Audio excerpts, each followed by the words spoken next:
नमस्कार दोस्तों, स्वागत है आप सभी का एक बार फिर से हमारे चैनल आध्यात्मिक ज्ञान पर। छठ पूजा 2023 में कब है? छठ पूजा का शुभ मुहूर्त कितने बजे से है? भगवान सूर्य देव को अर्घ कैसे देना है? व्रत कैसे रखना है? और बहुत कुछ जानेंगे इस छठ पूजा के बारे में। तो दोस्तों चलिए इस वीडियो को शुरू करते हैं। लेकिन सबसे पहले तो इस वीडियो को लाइक करके द अंशु वॉइस चैनल को सब्सक्राइब और कमेंट में जय छठी मैया लिख दीजिए। छठ पूजा हर साल कार्तिक माह के शुक्ल पक्ष की षष्ठी तिथि को मनाई जाती है। इस बार छठ पूजा की शुरुआत 17 नवंबर को अमृत योग और रवियोग से हो रही है। छठ पूजा के दौरान नदी के किनारे भगवान सूर्य की पूजा की जाती है। छठ पूजा संतान प्राप्ति या संतान के सुखी जीवन के लिए की जाती है। इस साल छठ पूजा पर विशेष संयोग बनेगा। रविवार को भगवान सूर्य का दिन माना जाता है और पहला अर्घ्य रविवार को पड़ रहा है, जो बेहद शुभ होगा। छठ पूजा को महापर्व कहा जाता है। यह पूरी तरह से प्रकृति को समर्पित है। इस त्योहार को लोग बड़ी आस्था के साथ मनाते हैं। दिवाली के बाद से ही छठ पर्व के लिए तैयारियां शुरू हो जाती हैं। इस त्योहार के दौरान व्रती 36 घंटे तक बिना पानी के व्रत रखती हैं। किसी भी अन्य त्योहार में इतना लंबा व्रत नहीं रखा जाता है। छठ पूजा की शुरुआत 4 दिवसीय नहाए खाए से होती है। छठ पूजा में षष्ठी माता और सूर्य देव की पूजा की जाती है। इस पर्व को सूर्य षष्ठी के नाम से भी जाना जाता है। आइए पंडित प्रदीप मिश्रा जी के अनुसार जानें छठ पर्व कब से शुरू हो रहा है। तो मित्रों, अब बात कर लेते हैं नहाए खाए विधि के बारे में। नहाए खाए के साथ 4 दिवसीय छठ पूजा उत्सव की शुरुआत होती है। इस साल यह 17 नवंबर को पड़ेगा। इस दिन से ही घर में पवित्रता का ध्यान रखा जाएगा। लहसुन और प्याज का सेवन वर्जित होता है। नहाए खाए के दिन व्रती सहित परिवार के सभी सदस्य कद्दू, चने की दाल, मूली, चावल आदि का सेवन करते हैं। खरना 18 नवंबर को मनाया जाएगा। इस दिन गुड़ और खीर का प्रसाद बनाकर खाया जाता है। इस प्रसाद को ग्रहण करने के बाद व्रती 36 घंटे तक निर्जला व्रत रखती हैं। इस प्रसाद को बनाने के लिए मिट्टी के चूल्हे और आम की लकड़ी का उपयोग किया जाता है। तो मित्रों, अब बात कर लेते हैं ठेकुआ का प्रसाद के बारे में कि ठेकुआ प्रसाद क्या है। 19 नवंबर को डूबते सूर्य को अर्घ्य दिया जाएगा, जिसे संध्या अर्घ्य भी कहा जाता है। चौथे दिन यानी 20 नवंबर को उगते सूर्य को अर्घ्य दिया जाएगा। इस दौरान व्रती सूर्य देव से सुख शांति के लिए प्रार्थना करती हैं। पारण सुबह के अर्घ्य के बाद होता है। इसके साथ ही यह पर्व समाप्त हो जाएगा। छठ पूजा का मुख्य प्रसाद केला और नारियल है। इस पर्व के महाप्रसाद को ठेकुआ कहा जाता है। यह ठेकुआ आटा, गुड़ और शुद्ध घी से बनता है, जो काफी मशहूर है। नहाए खाए से छठ पूजा की शुरुआत होती है। इस दिन व्रती नदी या घर में स्नान करते हैं और इसके बाद छठ व्रती प्रसाद बनाना शुरू करते हैं। इस दिन सिर्फ एक ही बार खाना खाया जाता है। नहाए खाए वाले दिन महिलाएं घर की साफ सफाई करती हैं और इस दिन हर घर में लौकी या कद्दू की सब्जी बनती है। इस दौरान तैयार किए गए भोजन में सेंधा नमक का इस्तेमाल किया जाता है। नहाए खाए के दिन बने प्रसाद में लहसुन, प्याज का इस्तेमाल वर्जित माना जाता है। इसके अलावा बैंगन आदि सब्जियों को भी नहाए खाए के दिन प्रसाद में शामिल नहीं किया जाता। छठ व्रती प्रसाद बनाने के बाद पहले भगवान सूर्य की आराधना करते हैं। उसके बाद नहाए खाए का प्रसाद ग्रहण करते हैं। छठ व्रती के प्रसाद ग्रहण के बाद ही परिवार के अन्य सदस्य प्रसाद को ग्रहण करते हैं। तो चलिए अब जान लेते हैं कि आपको छठी मैया की पूजा के दौरान कौन कौन की सामग्री थाली में रखना चाहिए। केला, छठी मैया को फलों में केला भी बेहद पसंद है। केला भगवान विष्णु का प्रिय फल माना जाता है। कई लोग केले को कच्चा ही तोड़कर घर में पका लेते हैं ताकि पशु पक्षी इसे झूठा न कर सकें। नंबर 2, नारियल। छठ पूजा में नारियल चढ़ाने का बहुत बड़ा महत्व माना गया है। दरअसल नारियल को लक्ष्मी का स्वरूप माना जाता है। इसके अलावा इसे कोई पशु पक्षी भी झूठा नहीं कर सकता है। यही वजह है कि पूजा में नारियल अर्पित करने के लिए कहा जाता है। अब अगला पूजा सामग्री है डाब नींबू।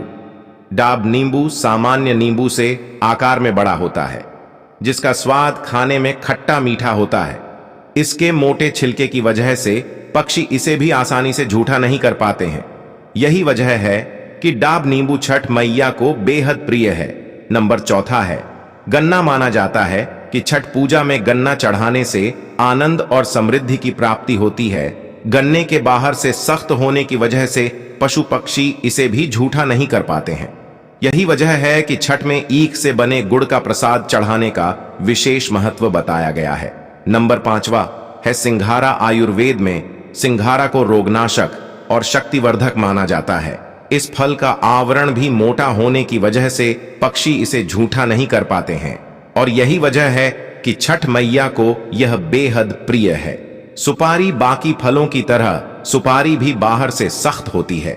इसे देवी लक्ष्मी के प्रभाव से पूजा के लिए बेहद शुभ माना जाता है। छठ पूजा के दिन सुबह जल्दी उठकर स्नान ध्यान करें और इसके तुरंत बाद भगवान सूर्य को अर्घ्य दें। इस दिन कच्चे चावल व गुड़ को बहते हुए पानी में प्रवाहित करने से भक्तों को विशेष लाभ होता है। साथ ही इस दिन चावल, दूध और गुड़ से बनी खीर का सेवन जरूर करना चाहिए। ऐसा करने से सूर्य देव अत्यंत प्रसन्न होते हैं। ज्योतिष शास्त्र के अनुसार छठ पूजा के दिन स्नान ध्यान करने के बाद पूर्व दिशा में एक चौकी रखें और उस पर सफेद वस्त्र बिछाकर भगवान सूर्य की फोटो या प्रतिमा स्थापित करें। इस बात का ध्यान रखें कि आपका मुख पूर्व दिशा की तरफ हो। इसके बाद भगवान सूर्य की पूजा करें और उन्हें गुड़ का भोग जरूर लगाएं। इसके साथ उन्हें लाल पुष्प जरूर अर्पित करें। ज्योतिष शास्त्र में एक उपाय यह भी बताया गया है कि छठ पूजा के दिन तांबे से बना सिक्का बहते हुए पानी में प्रवाहित करने से भक्तों को विशेष लाभ मिलता है। साथ ही ऐसा करने से सूर्य से जुड़े दोष से भी निवारण मिलता है। इसके साथ व्यक्ति लाल कपड़े में बंधे गेहूं और गुड़ का दान अवश्य करे। यह कार्य मनोकामना पूर्ति के लिए सबसे उचित माना जाता है। सूरज को अर्घ्य देते वक्त न करें।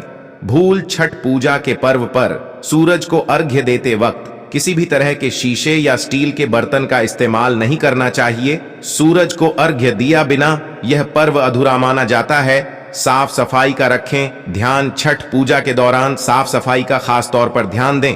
इस पूजा के दौरान कपड़ों से लेकर पूरे घर को बिल्कुल साफ रखना चाहिए। साथ ही प्रसाद बनाते वक्त भी साफ सफाई का पूरा ख्याल रखें। जानें कहां सोना चाहिए। छठ पूजा के दौरान जो भी व्रत रख रहा है उसे पलंग पर नहीं सोना चाहिए। ना पलंग बल्कि चारपाई आदि पर भी सोने की मनाही होती है। इस व्रत के दौरान फर्श पर सोना चाहिए।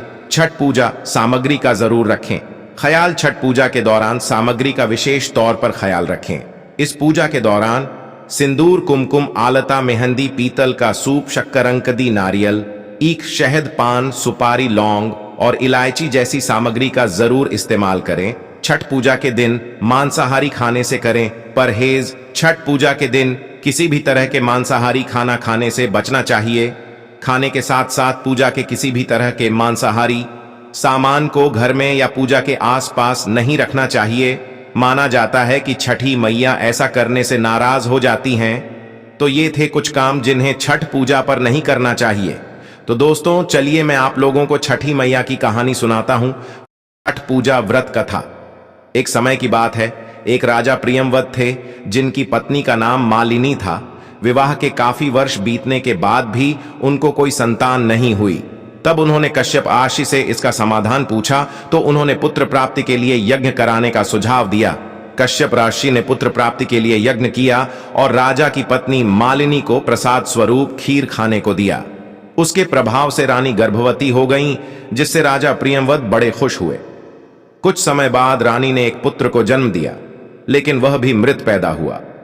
यह खबर सुनकर राजा बहुत दुखी हो गए। वे पुत्र के शव को लेकर श्मशान गए और इस दुख के कारण अपना भी प्राण त्यागने का निश्चय कर लिया। जब वे अपना प्राण त्यागने जा रहे थे तभी देवी देवसेना प्रकट हुई। उन्होंने राजा प्रियंवद से कहा कि उनका नाम षष्ठी है। हे राजन, तुम मेरी पूजा करो और दूसरों लोगों को भी मेरी पूजा करने को कहो। लोगों को इसके लिए प्रेरित करो। देवी देवसेना की आज्ञानुसार राजा प्रियंवद ने कार्तिक माह के शुक्ल पक्ष की षष्ठी तिथि को छठ पूजा की। उन्होंने यह पूजा पुत्र प्राप्ति का कामना से की थी। छठी मैया के शुभ आशीर्वाद से राजा प्रियंवद को पुत्र की प्राप्ति हुई। तब से हर साल कार्तिक शुक्ल षष्ठी को छठ पूजा की जाने लगी।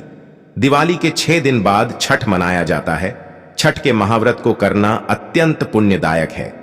छठ व्रत सबसे महत्वपूर्ण रात्रि कार्तिक शुक्ल षष्ठी तिथि को होता है। सूर्योपासना का यह महापर्व 4 दिनों तक मनाया जाता है। छठ पर्व के लिए कई कथाएं प्रचलित हैं। किंतु पौराणिक शास्त्रों में इसे देवी द्रौपदी से जोड़कर देखा जाता है। मान्यता है कि जब पांडव जुए में अपना सारा राजपाट हार गए, तब द्रौपदी ने छठ का व्रत रखा था। द्रौपदी के व्रत के फल से पांडवों को अपना राजपाट वापस मिल गया था। इसी तरह छठ का व्रत करने से लोगों के घरों में समृद्धि और सुख आता है। छठ मुख्य रूप से बिहार, झारखंड, उत्तर प्रदेश सहित कई क्षेत्रों में छठ का महत्व है। छठ पूजा या सूर्य षष्ठी या छठ व्रत में सूर्य भगवान की पूजा होती है और धरती पर लोगों के सुखी जीवन के लिए सूर्य देव के प्रति आभार व्यक्त किया जाता है। सूर्य देव को ऊर्जा और जीवन शक्ति का देवता माना जाता है, इसलिए छठ पर्व पर समृद्धि के लिए पूजा की जाती है। एक कथा के अनुसार राजा प्रियव्रत को कोई संतान नहीं थी, तब महर्षि कश्यप ने पुत्रेष्टि यज्ञ कराकर उनकी पत्नी मालिनी को यज्ञाहुति के लिए बनाई गई खीर दी। इसके प्रभाव से उन्हें पुत्र हुआ, परंतु वह मृत पैदा हुआ। प्रियव्रत पुत्र को लेकर श्मशान गए और पुत्र वियोग में प्राण त्यागने लगे। उसी वक्त भगवान की मानस कन्या देवसेना प्रकट हुई और कहा कि सृष्टि की मूल प्रवृत्ति के छठे अंश से उत्पन्न होने के कारण मैं षष्ठी कहलाती हूं। राजन, तुम मेरा पूजन करो तथा और लोगों को भी प्रेरित करो। राजा ने पुत्र इच्छा से देवी षष्ठी का व्रत किया और उन्हें पुत्र रत्न की प्राप्ति हुई। यह पूजा कार्तिक शुक्ल षष्ठी को हुई थी। छठ देवी भगवान सूर्य देव की बहन है, जिनकी पूजा के लिए छठ मनाया जाता है। छठी मैया को प्रसन्न करने के लिए भगवान सूर्य की आराधना की जाती है। छठी मैया का ध्यान करते हुए लोग मां गंगा, यमुना या किसी नदी के किनारे इस पूजा को मनाते हैं। इसमें सूर्य की पूजा अनिवार्य है। साथ ही किसी नदी में स्नान करना भी इस पर्व में पहले दिन घर की साफ सफाई की जाती है। छठ पर्व पर गांवों में अधिक सफाई देखने को मिलती है। छठ के 4 दिनों तक शुद्ध शाकाहारी भोजन किया जाता है। दूसरे दिन खरना का कार्यक्रम होता है। तीसरे दिन भगवान सूर्य को संध्या अर्घ्य दिया जाता है और चौथे दिन भक्त उदीयमान सूर्य को उषा अर्घ्य देते हैं। छठ के दिन अगर कोई व्यक्ति व्रत को करता है तो वह अत्यंत शुभ और मंगलकारी होता है। पूरे भक्तिभाव और विधि विधान से छठ व्रत करने वाला व्यक्ति सुखी और साधन संपन्न होता है। साथ ही निसंतानों को संतान प्राप्ति होती है। यह सूर्य उपासना का व्रत होता है। इसमें कुंवारी कन्याओं के लिए यह व्रत वर्जित है, क्योंकि सूर्य का आराधना केवल महिला ही कर सकती है। सूर्य की उपासना जो कोई सधवा हो या विधवा हो वही कर सकती है। हमारे गुरु प्रदीप मिश्रा जी ने बताया कि कुंवारी अवस्था में ही कुंती ने सूर्य उपासना की थी। वह मां बन गई थी। इस वजह से कुंवारी लड़कियों को सूर्य की उपासना, छठ व्रत करना इस समय से वर्जित है। वहीं वैसे पुरुष जिनका यज्ञोपवीतम संस्कार हो चुका है, वही सूर्य की उपासना छठ व्रत के दौरान कर सकते हैं, या फिर जो विवाहित पुरुष है वह कर सकते हैं। देसी गाय के दूध से सूर्य भगवान को अर्घ्य प्रदान करने से ऐश्वर्यता और परम शांति की प्राप्ति होती है। इसके लिए जल और दूध से अर्घ्य दिया जाता है। अर्घ्य देने के समय में विभिन्न प्रकार का पकवान, फल प्रसाद हाथ में रहता है। उसको सूर्य भगवान को अर्पण किया जाता है। वह दिनकर हैं, दीनानाथ है, भास्कर हैं, सूर्य हैं। यह अखिल ब्रह्मांड के नेत्र स्वरूप में है। उनको प्रसन्न करने के लिए, उनको शीतलता प्रदान करने के लिए जल और गाय दूध का अर्ध दान दिया जाता है। ध्यान रखें, इस बार के छठ पर्व में देसी गाय के दूध का अर्घ्य अवश्य प्रदान करें, जिससे कि आपको ऐश्वर्यताएं प्राप्त होंगी। साथ में परम शांति की प्राप्ति होगी। छठ पूजा हर साल कार्तिक माह के शुक्ल पक्ष की षष्ठी तिथि को मनाई जाती है। इस बार छठ पूजा की शुरुआत 17 नवंबर को अमृत योग और रवियोग से हो रही है। छठ पूजा के दौरान नदी के किनारे भगवान सूर्य की पूजा की जाती है। छठ पूजा संतान प्राप्ति या संतान के सुखी जीवन के लिए की जाती है। इस साल छठ पूजा पर विशेष संयोग बनेगा। रविवार को भगवान सूर्य का दिन माना जाता है और पहला अर्घ्य रविवार को पड़ रहा है, जो बेहद शुभ होगा। छठ पूजा को महापर्व कहा जाता है। यह पूरी तरह से प्रकृति को समर्पित है। इस त्योहार को लोग बड़ी आस्था के साथ मनाते हैं। दिवाली के बाद से ही छठ पर्व के लिए तैयारियां शुरू हो जाती हैं। इस त्योहार के दौरान व्रती 36 घंटे तक बिना पानी के व्रत रखती हैं। किसी भी अन्य त्योहार में इतना लंबा व्रत नहीं रखा जाता है। छठ पूजा की शुरुआत 4 दिवसीय नहाय खाए से होती है। छठ पूजा में षष्ठी माता और सूर्य देव की पूजा की जाती है। इस पर्व को सूर्य षष्ठी के नाम से भी जाना जाता है। आइए पंडित प्रदीप मिश्रा जी के अनुसार जानें छठ पर्व कब से शुरू हो रहा है। तो मित्रों, अब बात कर लेते हैं नहाए खाए विधि के बारे में। नहाए खाए के साथ 4 दिवसीय छठ पूजा उत्सव की शुरुआत होती है। इस साल यह 17 नवंबर को पड़ेगा। इस दिन से ही घर में पवित्रता का ध्यान रखा जाएगा। लहसुन और प्याज का सेवन वर्जित होता है। दोस्तों, हमारे इस चैनल द अंशु वॉइस में आपको हमेशा सही जानकारी दी जाती है, तो चैनल को सब्सक्राइब जरूर कर लीजिए। नहाए खाए के दिन व्रती सहित परिवार के सभी सदस्य कद्दू, चने की दाल, मूली, चावल आदि का सेवन करते हैं। खरना 18 नवंबर को मनाया जाएगा। इस दिन गुड़ और खीर का प्रसाद बनाकर खाया जाता है। इस प्रसाद को ग्रहण करने के बाद व्रती 36 घंटे तक निर्जला व्रत रखती हैं। इस प्रसाद को बनाने के लिए मिट्टी के चूल्हे और आम की लकड़ी का उपयोग किया जाता है। तो मित्रों, अब बात कर लेते हैं ठेकुआ का प्रसाद के बारे में कि ठेकुआ प्रसाद क्या है। 19 नवंबर को डूबते सूर्य को अर्घ्य दिया जाएगा, जिसे संध्या अर्घ्य भी कहा जाता है। चौथे दिन यानी 20 नवंबर को उगते सूर्य को अर्घ्य दिया जाएगा। इस दौरान व्रती सूर्य देव से सुख शांति के लिए प्रार्थना करती हैं। पारण सुबह के अर्घ्य के बाद होता है। इसके साथ ही यह पर्व समाप्त हो जाएगा। छठ पूजा का मुख्य प्रसाद केला और नारियल है। इस पर्व के महाप्रसाद को ठेकुआ कहा जाता है। यह ठेकुआ आटा, गुड़ और शुद्ध घी से बनता है, जो काफी मशहूर है। नहाए खाए से छठ पूजा की शुरुआत होती है। इस दिन व्रती नदी या घर में स्नान करते हैं और इसके बाद छठ व्रती प्रसाद बनाना शुरू करते हैं।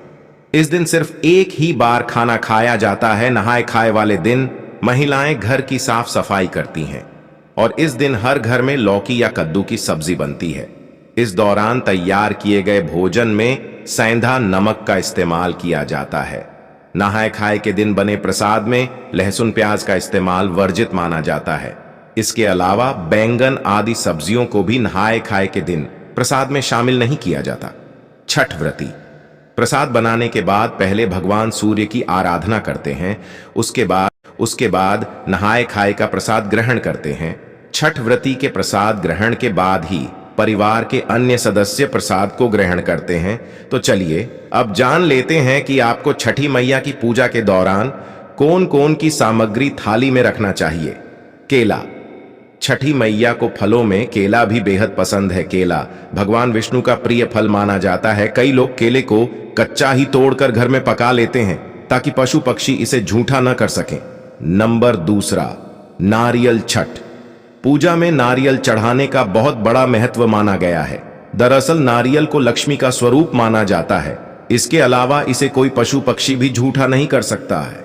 यही वजह है कि पूजा में नारियल अर्पित करने के लिए कहा जाता है। अब अगला पूजा सामग्री है डाब नींबू। डाब नींबू सामान्य नींबू से आकार में बड़ा होता है, जिसका स्वाद खाने में खट्टा मीठा होता है। इसके मोटे छिलके की वजह से पक्षी इसे भी आसानी से झूठा नहीं कर पाते हैं। यही वजह है कि डाब नींबू छठ मैया को बेहद प्रिय है। नंबर 4 है गन्ना। माना जाता है कि छठ पूजा में गन्ना चढ़ाने से आनंद और समृद्धि की प्राप्ति होती है। गन्ने के बाहर से सख्त होने की वजह से पशु पक्षी इसे भी झूठा नहीं कर पाते हैं। यही वजह है कि छठ में ईख से बने गुड़ का प्रसाद चढ़ाने का विशेष महत्व बताया गया है। नंबर 5 है सिंघारा। आयुर्वेद में सिंघारा को रोगनाशक और शक्तिवर्धक माना जाता है। इस फल का आवरण भी मोटा होने की वजह से पक्षी इसे झूठा नहीं कर पाते हैं और यही वजह है कि छठ मैया को यह बेहद प्रिय है। सुपारी। बाकी फलों की तरह सुपारी भी बाहर से सख्त होती है। इसे देवी लक्ष्मी के प्रभाव से पूजा के लिए बेहद शुभ माना जाता है। छठ पूजा के दिन सुबह जल्दी उठकर स्नान ध्यान करें और इसके तुरंत बाद भगवान सूर्य को अर्घ्य दें। इस दिन कच्चे चावल व गुड़ को बहते हुए पानी में प्रवाहित करने से भक्तों को विशेष लाभ होता है। साथ ही इस दिन चावल, दूध और गुड़ से बनी खीर का सेवन जरूर करना चाहिए। ऐसा करने से सूर्य देव अत्यंत प्रसन्न होते हैं। ज्योतिष शास्त्र के अनुसार छठ पूजा के दिन स्नान ध्यान करने के बाद पूर्व दिशा में एक चौकी रखें और उस पर सफेद वस्त्र बिछाकर भगवान सूर्य की फोटो या प्रतिमा स्थापित करें। इस बात का ध्यान रखें कि आपका मुख पूर्व दिशा की तरफ हो। इसके बाद भगवान सूर्य की पूजा करें और उन्हें गुड़ का भोग जरूर लगाएं। इसके साथ उन्हें लाल पुष्प जरूर अर्पित करें। ज्योतिष शास्त्र में एक उपाय यह भी बताया गया है कि छठ पूजा के दिन तांबे से बना सिक्का बहते हुए पानी में प्रवाहित करने से भक्तों को विशेष लाभ मिलता है। साथ ही ऐसा करने से सूर्य से जुड़े दोष से भी निवारण मिलता है। इसके साथ व्यक्ति लाल कपड़े में बंधे गेहूं और गुड़ का दान अवश्य करे। यह कार्य मनोकामना पूर्ति के लिए सबसे उचित माना जाता है। सूरज को अर्घ्य देते वक्त ना करें भूल। छठ पूजा के पर्व पर सूरज को अर्घ्य देते वक्त किसी भी तरह के शीशे या स्टील के बर्तन का इस्तेमाल नहीं करना चाहिए। सूरज को अर्घ्य दिया बिना यह पर्व अधूरा माना जाता है। साफ सफाई का रखें ध्यान। छठ पूजा के दौरान साफ सफाई का खास तौर पर ध्यान दें। इस पूजा के दौरान कपड़ों से लेकर पूरे घर को बिल्कुल साफ रखना चाहिए। साथ ही प्रसाद बनाते वक्त भी साफ सफाई का पूरा ख्याल रखें। जाने कहां सोना चाहिए। छठ पूजा के दौरान जो भी व्रत रख रहा है उसे पलंग पर नहीं सोना चाहिए। ना पलंग बल्कि चारपाई आदि पर भी सोने की मनाही होती है। इस व्रत के दौरान फर्श पर सोना चाहिए। छठ पूजा सामग्री का जरूर रखें ख्याल। छठ पूजा के दौरान सामग्री का विशेष तौर पर ख्याल रखें। इस पूजा के दौरान सिंदूर, कुमकुम, आलता, मेहंदी, पीतल का सूप, शक्कर, अंकदी, नारियल, ईख, शहद, पान, सुपारी, लौंग और इलायची जैसी सामग्री का जरूर इस्तेमाल करें। छठ पूजा के दिन मांसाहारी खाने से करें परहेज। छठ पूजा के दिन किसी भी तरह के मांसाहारी खाना खाने से बचना चाहिए। खाने के साथ साथ पूजा के किसी भी तरह के मांसाहारी सामान को घर में या पूजा के आसपास नहीं रखना चाहिए। माना जाता है कि छठी मैया ऐसा करने से नाराज हो जाती हैं। तो ये थे कुछ काम जिन्हें छठ पूजा पर नहीं करना चाहिए। तो दोस्तों चलिए मैं आप लोगों को छठी मैया की कहानी सुनाता हूं। छठ पूजा व्रत कथा। एक समय की बात है, एक राजा प्रियंवद थे जिनकी पत्नी का नाम मालिनी था। विवाह के काफी वर्ष बीतने के बाद भी उनको कोई संतान नहीं हुई। तब उन्होंने कश्यप ऋषि से इसका समाधान पूछा तो उन्होंने पुत्र प्राप्ति के लिए यज्ञ कराने का सुझाव दिया। कश्यप ऋषि ने पुत्र प्राप्ति के लिए यज्ञ किया और राजा की पत्नी मालिनी को प्रसाद स्वरूप खीर खाने को दिया। उसके प्रभाव और इसके बाद छठ व्रती प्रसाद बनाना शुरू करते हैं। इस दिन सिर्फ एक ही बार खाना खाया जाता है। नहाए खाए वाले दिन महिलाएं घर की साफ सफाई करती हैं। दोस्तों आशा करते हैं आपको यह वीडियो अच्छा लगा होगा। धन्यवाद वीडियो के अंत तक बने रहने के लिए।